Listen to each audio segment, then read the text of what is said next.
नीरज भगत, आपके पास आना चाहूंगा। मैं ओवरऑल आपसे बिग पिक्चर में पूछना चाहूंगा। एम्प्लॉयमेंट के लिहाज से हमने कैटेगोरिकली इंफ्रा और स्वास्थ्य पर तो बात इसलिए की क्योंकि सबसे ज्यादा फोकस इस बजट के मुख्य हाईलाइट ये दोनों ही सेक्टर्स हैं। लेकिन ओवरऑल बिग पिक्चर में अगर आप पूरे बजट को देखते हैं तो एम्प्लॉयमेंट जनरेशन के लिहाज से ये कितना अहम बजट है? देखिए दीपक जी, आप कितने भी फॉरेन इन्वेस्टर्स हैं या जो इंडिया में इन्वेस्टर्स हैं, उनकी हमेशा से यही मांग रही है कि आप जो है इंफ्रा पे, गवर्नमेंट को इंफ्रा पे स्पेंडिंग करनी पड़ेगी। अब आपको समझना पड़ेगा इंफ्रा पे स्पेंडिंग क्यों जरूरी है। अगर देखिए इंफ्रास्ट्रक्चर हमारा मजबूत होता है, एक तो सबसे पहले क्या होता है कि इंफ्रास्ट्रक्चर को बनाने के लिए जो लोग काम करते हैं, एक तो वर्कर्स इमीडिएटली चाहिए होती है, तो उनको सैलरीज मिलने लग जाती है। जब सैलरीज मिलती हैं तो उनकी कंजम्पशन पावर बढ़ जाती है, और कंजम्पशन बढ़ती है तो डिमांड क्रिएट होती है। दूसरी बात, जैसे आप इंफ्रास्ट्रक्चर डेवलप कर लेते हैं तो इंफ्रास्ट्रक्चर की वजह से बाकी सारे सेक्टर्स में भी डेवलपमेंट हो जाती है। चाहे आप टेक्सटाइल लीजिए, चाहे ऑटोमोबाइल लीजिए, चाहे आप टूरिज्म लीजिए। तो क्या होता है, अगर आपका आपका जो इंफ्रास्ट्रक्चर डेवलप्ड है तो एक तो फॉरेन इन्वेस्टर्स आने की, इंडिया में आने के लिए ल्योर हो जाते हैं। दूसरी बात, जो इंडिया में भी जो बिजनेसमैन है, जो कंपनीज हैं, वो भी एक फ्यूचर इन्वेस्टमेंट करती हैं।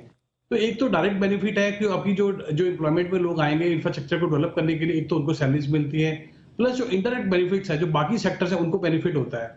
उनके बेनिफिट होने से क्या होता है, जो नए प्रोजेक्ट्स लगते हैं, जो डिफरेंट सेक्टर्स में प्रोजेक्ट लगते हैं, उनकी वजह से क्या होता है, सैलरीज लगती है, बिजनेस एक्सपेंशन होता है, गवर्नमेंट को रेवेन्यू मिलता है और नौकरियां मिलती हैं। सबसे बड़ी दूसरी बड़ी बात यह है कि एक एफडीआई गवर्नमेंट इंडिया में आने लग जाती है। अगर एफडीआई इंडिया में बढ़ेगी तो ऑफकोर्स इन्वेस्टमेंट आएगी तो अगेन जॉब क्रिएशन होगा।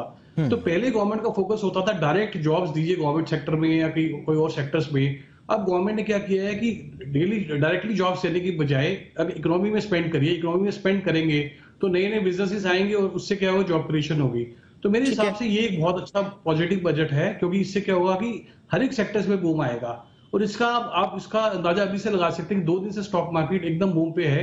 अदरवाइज क्या होगा कि आप इससे पिछले हफ्ते में देखिए तो पूरा एक हफ्ता मार्केट बिल्कुल नीचे थी, बिल्कुल रोज के रोज नीचे जा रही थी। तो 2 दिन में आप देखिए एकदम मार्केट एकदम ऊपर उछाल होगी, क्योंकि लॉन्ग टर्म जो है इसका काफी अच्छा इंपैक्ट आने वाला है। और मेरे हिसाब से ये जो डिकेड होगी 2020 से लेकर 2030 की डिकेड होगी, ये इंडिया की होगी और इसमें बहुत अच्छा स्टार्ट है। बिल्कुल सर, आपने बिल्कुल ये बड़ा इंपॉर्टेंट चीज है, क्योंकि बजट के बाद जो हमने देखा, चाहे वो मार्केट का रिएक्शन हो, और इनफैक्ट अगर हम सिर्फ मार्केट के रिएक्शंस को ही देखें तो ये बहुत बड़ा इंडिकेटर है। क्योंकि कहा जाता है कि मार्केट जो है वो भावनाओं में बहता नहीं है, वो फैक्ट्स पे बात करता है, प्रैक्टिकलिटी पे बात करता है।